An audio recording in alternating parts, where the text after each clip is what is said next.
Hi, I'm Stephen Wessner, CEO of Predictive ROI, and thanks for coming back for another episode in our YouTube series. Our goal is always to be as helpful as we possibly can during these videos, that it's another resource so that you can drive your business forward and expand your core business.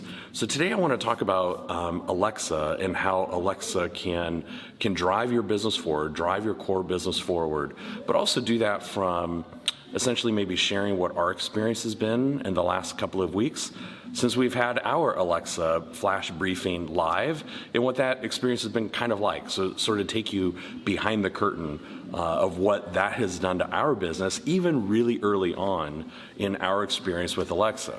So first, let me kind of take you through like why we decided to do it.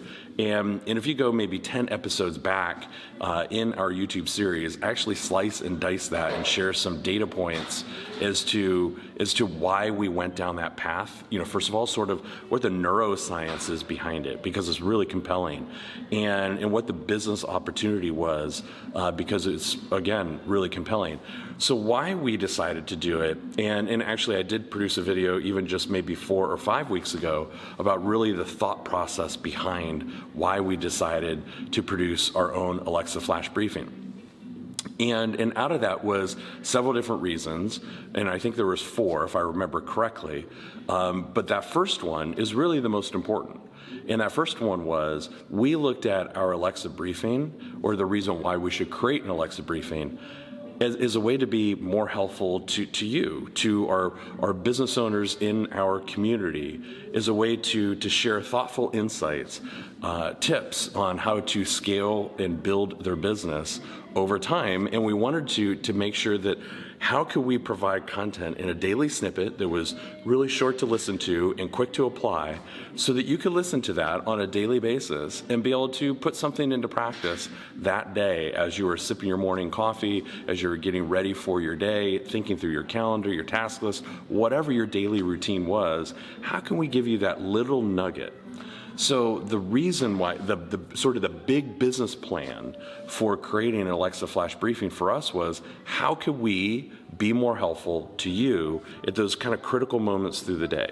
So as you're thinking about, the possibility of having an Alexa flash briefing, I would strongly encourage you to think about that same question, not because that question is really brilliant or super smart, but in my opinion, it puts the focus where it should be, on your audience, on your customers, on your prospects, how you can be super, super helpful to them during those really interesting moments throughout the day, when they're getting ready for work, when they're maybe brushing their teeth and thinking about the litany of things they got to get done that day, and they just say, Alexa, what's my flash briefing?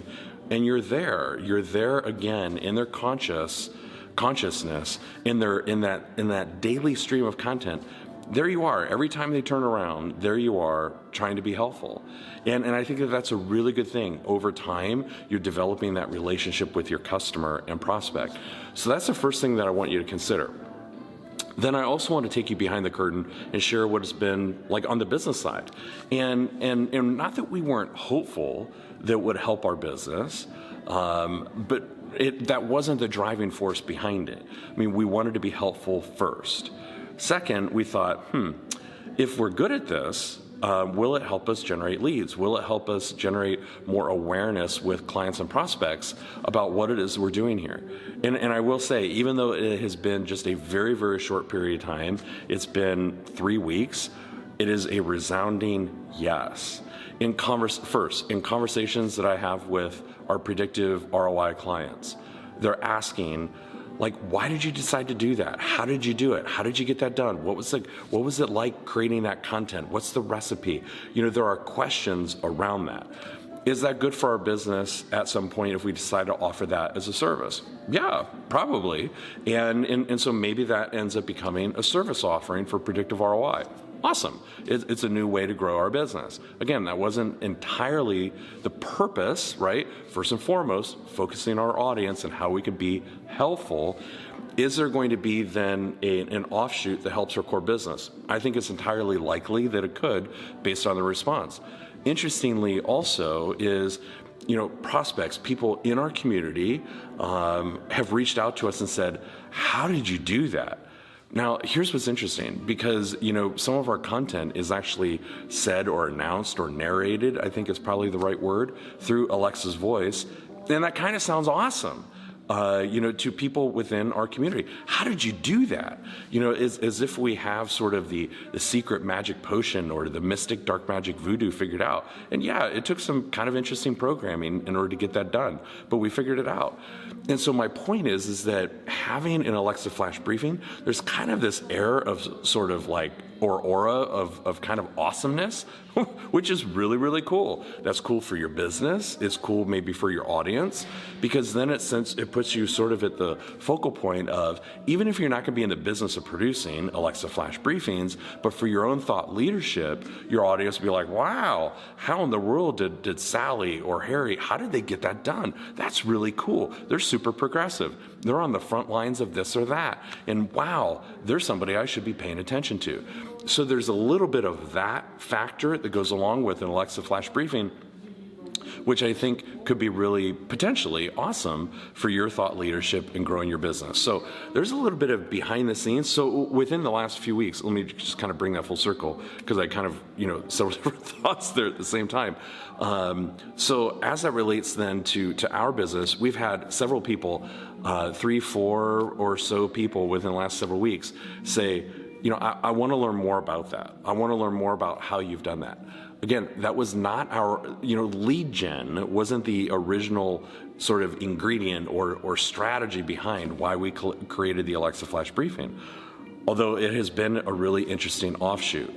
So my guess is that for your business as well, if you get really strategic around why you're doing it, in my opinion, it should be to be helpful, and then how you're going to create the content and how that content best serves your audience, and then also be thinking about how that briefing can tie back into your core business, that there ought to be that linkage for all of the content that you create.